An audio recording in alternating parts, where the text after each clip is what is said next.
ሰበር ዜና ሓያል ወጥሪ ኣብ ዞባ ማእኸላይ ምብራቕ ተቐልቂሎም ኣሜሪካ ፍርሓ ገሊጻላ ኣሜሪካውያን ኣብቲ ዞባ እንተኽኢሎም ክወፁ እንተዘይኾነ ግን ልዑል ጥንቃቐ ክገብሩ ህፁፅ ፃውዒት ተቕሪባላ ቀዳማይ ሚኒስትር እስራኤል ቤንያሚን ኔታንያሁ ሃገሩ ኣብ ልዕሊ ቀንዲ ትሕዝቶታት ኒውክሌር ኢራን ዕላዊ መጥቃዕቲ ከም ዝጀመረት ገሊጾሎም ፕሬዚደንት ኣሜሪካ ዶናልድ ትራምፕን ቤንያሚን ኔታንያሁን ን40 ደቂቓ ዝጸንሐ ዝርብ ቴሌፎን ቅድሚ መዓልታት ገይሮም እዮም እቲ ጉዳይ ድማ ኢራን ኣጽዋር ኒውክሌር ክትዕጠቕ ተቓሪባ ብህፁፅ ገለ ንግበር ዝብል ኮይኖም ፕሬዚደንት ትራምፕ ቴህራን ቀያዲ ስምምዕነት ክትፍርመሉ ዝብል ፖለቲካዊ ዲፕሎማሲያዊ መፍትሒም ክህልዩ ጸዊዖም ቀዳማይ ሚኒስትር ቤንያሚን ኔታንያሁ ግን ወተሃደራዊ ስጉምቲ ነቲ ስግኣት ብዘላቕነት ክፈትሖ ዝኽእል እንኮ ኣማራጺ ምዃኖም ግልጺ ይቁሃሙ ገሊጾም በዚ ድማ ሰበስልጣናት ፔንታጎን እስራኤል ኣብ ልዕሊ ኢራን አንደበታዊ ወተሃደራዊ ኦፕሬሽን ክትፍጽም ከም ትኽእል ትማሊ አጠንቂቖም እዮም ዛጊድ ብወገን እስራኤል ድማ ሎሚ ለይቲ ኣብ ልዕሊ ኢራን ከቢድ ዝተባሃለ ዝተዋደደም ማዕበላዊ መጥቃዕቲ ኣየር ከፊታላ እቲ ብገስጋሲ ኣንበሳ ወይ ድማ ኦፕሬሽን ራይዚንግ ላይን ተሰሚየ ኦፕሬሽን ብዕውት መንገዲ ተጀሚሮሎም ኢራን ግን ኣብ ልዕሊ ኣሜሪካ ይኹን እስራኤል ከቢድ ዓጽፊታዊ ግብረ መልሲ ከምትብያ አጠንቂቓ ዘላ በዚ ድማ ኣብቲ ዞባ ሃንደበት ኣብ ዝኾነ ደቂቕ ኩናት እስራኤል ንኢራን ክውላዕ ከም ዝኽእል ኣብ ዝተፈርሐሉ ሓይሊ ኣየር እስራኤል ኣብ ልዕሊ ዝተመረጹ ዝበሎም ቀጽርታት ኒውክሌርን ባላስቲክ ሚሳይላትን ሰውራ ኢራን ከቢድ መጥቃዕቲ ፈንዮም ዛጊድ ሰለስተ ጀነራላት ኢራን በቲ መጥቃዕቲ ከም ዝተቐተሉ ተገሊጹ ዘሎ ዋና ኣዛዚ እስላማዊ ሰውራ ኢራን ሁሴን ሰላሚ ከም ዝተቐተለ ተረጋጊጹ ከምኡን ኢታማዦር ሹም ሓይልታት ምክልኻል ኢራን መሐመድ ባግሪን ከምኡን ኣዛዚ ሓይሊ ኣየር ኣማር አልሓዛዱን ካብቶም ቀንዲ ዝተቐተሉ ላዕለዎት ወተሃደራውን ኣዘዚ ሰራዊት ኢራን እዮም እዚ ድማ ኢራን እስራኤል ነቲ መጥቃዕቲ ፈጺማቶ ዘላ ካብ ሓገዝ ኣሜሪካ ወጻኢም ክኸውን ኣይክእልን ብምባል ኣጻብዕታ ናብ ኣሜሪካ ውን ኣዋጣዊ ጣላ ወተሃደራውያን ካልኦት ናይ ድሕነትን ሓበሬታ ኢራን ኣብ ኢድ እስራኤል ቀዲሙ ከም ዝኣተወ ዘመላኽት ይብሉ ተዓዘብቲ እዮም እቲ ሰውራ ድማ ኣብ ልዕሊ እስራኤልን ኣሜሪካን ብጅምላ ከቢድ ዓጸፋዊ ምላሽ ክንህብ ኢና ክብሉ ተሓኒሶሎም ሚኒስትር ጉዳያት ወጻኢ ኣሜሪካ እቲ ሓዱሽ መጥቃዕቲ እስራኤል ኣብ ልዕሊ ኢራን ስዒቡ ኣሜሪካ ኣብቲ ጉዳይ ኢድ ከም ዘይብላ ብምግላጽ ኢራን ንኣሜሪካውያን ዕላማ ከይትገብር ተጠንቂቖሎም ቀዳማይ ሚኒስትር እስራኤል ቤንያሚን ኔታንያሁ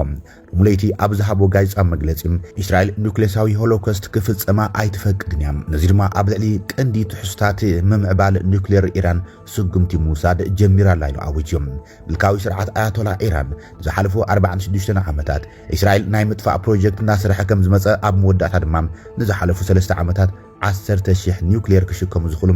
ዓረራት ከም ዘፍረዩ ሓቢሮም እዞም ኒውክሌር ዝሽከሙ ዓረራት ንእስራኤል ወይ ድማ ኣሜሪካ ጥራይ ዘይኮነም ንሙሉእ ዞባን ከተማታት ኣውሮፓን ስግኣት ምዃኖም ይጥንቂቖም እዚ ክኸውን ግን እስራኤል ኣይትፈቅድን እያ ኢሉሎ ኔታንያሁ ካብቶም እስራኤል ንምጥፋእ ኢራን እትጥቀመሎም መንገድታት ንኣሸበርቲ ሓይልታት ምዕጣቕ ምዃኑ ብምግላጽ እስራኤል ከም ዘዳኸመቶም እቲ ቀዳማይ ሚኒስትር ገሊጾም ሕዚ ዝተረፈ ማእኸላት መብላዕሊ ኒውክሌር ባላስቲክ ሚሳይልን ሳይንቲስታትን ኢንጂነራትን ከምኡን ጀነራላትን ኢራን ዕላማ ምግባር ምዃኑን ነፈርቲ ውግእ እስራኤል ድማ ነቲ ስጉምቲ ብዝግባእ ይዋጽኦ ከም ዘለዋ ይገልጾም እስራኤል ዛጊድ 5 ግዜ ማዕበላዊ መጥቃዕቲ ነፈርቲ ኣብ ልዕሊ ዝተመረጹ ዕላማታት ኢራን ዝፈጽመት ኮይና እቲ ኩናት ብዕሊ ተጀሚረሎም ድሕሩ ኣብ ዝወጽእ ምዕባለም ላዕለዋይ መራሒ ኢራን ኣያቶላ ዓሊ ከማኒ እስራኤል እቲ ዝመረረን ዘሳቅን ኣጋጣሚ ባዕላ ጀሚራቶላ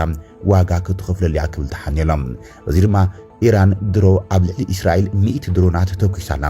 መጥቃዕቲ እስራኤል ኣብ ልዕሊ ኢራን ስዒቦም ንግስነት ስዑድ ዓረብ ወረራ ብምባል ብህፁፅ እስራኤል ደው ክተብሎ ጸዊዖም ዓለም ለኸ ሕጊ ዝጠሓሰን ንላዕላውነትን ድሕነትን ኢራን ብምጥሓስ ዘስካሕክሕ መጥቃዕቲ እዩ ኢልዎሎም ኢራን ንዕጡቓት ሓይልታት ሓማስ ፍልስጤም ንሂዝቦላህ ሊባኖስ ከምኡን ሓይልታት ሕቲ የመን ብምዕጣቕ አንጻር እስራኤል ናይ ኢዶ ዝርውግም እናካይደት ያመጽያ እቲ ኣብ ዞባ ማእኸላይ ምብራቕ ዝኸፍአ ዝበሃልን እናተፈርሐ ዝጸንሐን ኩናት እስራኤልን ኢራንን ብዕሊ ተጀሚረሎም እቲ ኩናት ናብ ካልኦት ግርባውቲ ሃገራት እቲ ዞባውን ክልሑኽ ከም ዝኽእል እዩ ብሕዚኡ ተሰጊኡ ዘሎም ዛጊድ ድማ እስራኤል ዜጋታታ ንመጥቃዕታት ሚሳይልን ነተውክትን ነብሰ ናይ ምክልኻል ስጉምታት ክወስዱ ከም ዘሎም እዩ ህፁፅ ናይ ገዛ ኣዋጅ እውን ኣውጅ ዘሎ ቀዳማይ ሚኒስትር ቤንያሚን ኔታንያሁ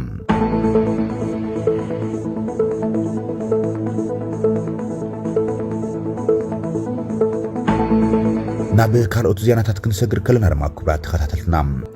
ሓደገኛ መጠንቀቕታ ካብ ክልል ኣምሓራ ንትግራይ ኣብ ጎረቤት ትግራይ ትርከብ ክልል ኣምሓራ ሕማቕ ዜና ተሰሚዑላ ኣብ ክልል ኣምሓራ ኣብ ክልተ ሰባት ቫይረስ ኤምፖክስ ወይ ድማ ፍንጣጣ ተረኺቦሎም ኢንስቲትዩት ህዝባዊ ጥዕና ክልል ኣምሓራ ኣብ ክልል ኣምሓራ